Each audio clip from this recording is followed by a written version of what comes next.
Hello guys, welcome to my channel. My name is Stephanie Odomo, and in today's video I'm going to be showing you how to make a very delicious beans porridge or beans pottage. I don't know what you call it, but I'm going to be showing you how to make very yummy beans pottage. So please keep watching, hit that like button, subscribe if you're not yet subscribed, and let's get started. Okay, welcome to Steph's Cooking, your go-to recipe zone. So for this recipe, I'll be using honey beans. I got this honey beans the last time I went to Nigeria for holiday, and it has served me so well. I don't know if you're the type that likes the regular beans and you've never tried honey beans. This beans is for you. It really tastes like honey. It's very nice. The texture is beautiful. So when you go home next time, or if you're in Nigeria and you've not tried these beans, please purchase these beans. It's amazing. Anyways, I started by selecting the beans, cleaning it up just like this, remove all the dirt, and then I'll go over the ingredients with you guys. I feel like selecting beans is one of the most satisfying things you can do. Sometimes I put it in a tray, sometimes I put it on my work surface like this, sometimes I don't know. But anyways, as soon as I finished selecting these beans, look at what it looked like. It looked amazing. It was clean. I removed all the stones, and then in a plate here I have crayfish, pepper, Cameroon pepper, fresh pepper, and onions. I have my salt, and then I have my seasoning cubes. Very easy, like you don't need too much for beans. I have my Maggi seasoning cubes, and then we start cooking. The first thing you're going to do when you're ready to cook is to wash your beans, clean it up, because I know that most people who eat beans or who don't like beans, they complain of heartburn, and I think it's because of the chemicals they use in preserving beans from weevils and all that. So first things first, you are going to clean the beans, maybe once or twice. Just wash it with water, and then you can now start cooking it. So let me remind you again, if you have not subscribed to this channel, you're missing out. Please subscribe, share this video, share my previous videos, watch them, enjoy yourself. And if you have any video requests, please feel free to drop that in the comment section. So if you noticed, when I was rinsing these beans, I removed all the beans floating at the top because it is believed that those ones never really get cooked, except you're using a pressure cooker. So anyways, as soon as I was done cleaning the beans, I transferred it to a very clean pot and then I'll add some water and allow it to cook for about 10 minutes. So once you add the water, you're going to cover the pot and allow it to cook for about 10 minutes like I said, and then after that you check your beans. It's boiling, it has boiled, but it's not cooked, it just boiled for a bit.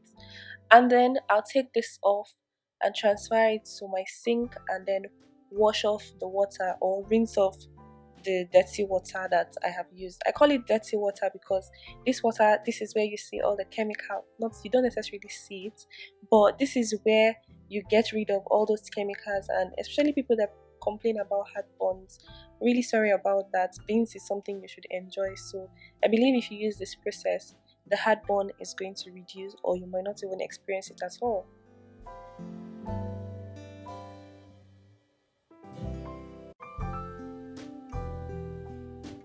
So all I did was to rinse it with clean water, and then I'll add some more water, cover it, and then send it back to the gas to continue cooking. So I'll be adding some onions, and then I'll cover it and allow it to cook for another 30 minutes.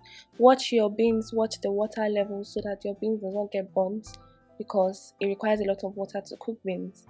And then I'll be adding my fresh pepper and onion blend. Also, I'll be adding some crayfish powder, and then I'll be adding some Cameroon pepper because I love my food spicy, and some dry pepper. The reason I'm using Cameroon pepper is because I love the flavor of Cameroon pepper. And then I'll add some dry pepper, stir it together, and then add some more water to allow the beans cook till it gets really soft. Okay, so the beans looks good, it's coming together, and then I'll add some water. The water level depends on how soft you like your beans. For me, I love it really soft. I feel like everybody likes soft beans. I don't know why somebody wants to eat very hard beans or strong beans. Like, how would it even digest?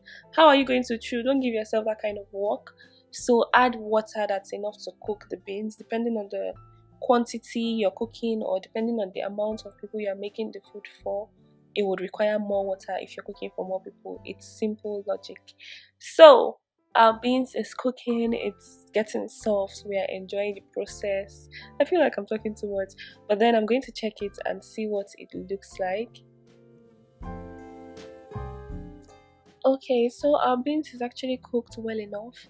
I can now go ahead and add some salt or seasoning cube to taste.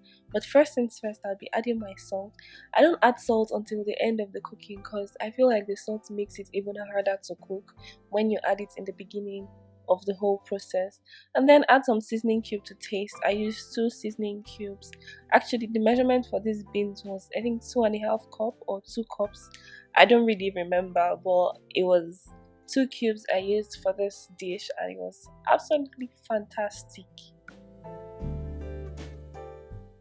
Okay, so after stirring, I'll cover it and allow it to cook for another 5 minutes. I'll be checking it so it doesn't get burnt. So just so my salt and seasoning cube can go well into the meal. And then I'll be done with the first part of this dish. Look at how beautiful it's looking. I feel like you can enjoy it like this, but no, it's not complete when you have not finished the whole process. I mean, the recipe is not complete when you are not done with the entire process. So please keep watching and see the part 2 in making this delicious beans pottage. So for the second part of this recipe, you need a hot pot or a hot pan. So I'll be heating up a hot pan for about 1 minute till it's totally dry because I don't want oil splashing on my body. And then I'll add some palm oil into this. I'm using a cup or a half cup of palm oil depending on how you like it. This is half cup of palm oil. Depending on how you like your oil, you're free to use more or less. Personally, I actually love oil in my beans, but half cup is just enough. Now I'll be heating this up. If you want to check if it's cooked or fried, I don't know if you know this method, just add some salt into it. Right now it's cooked, it's bleached well enough, and then I'll add some onions and fry it for another 1 to 2 minutes. Be careful, don't let oil splash on your body.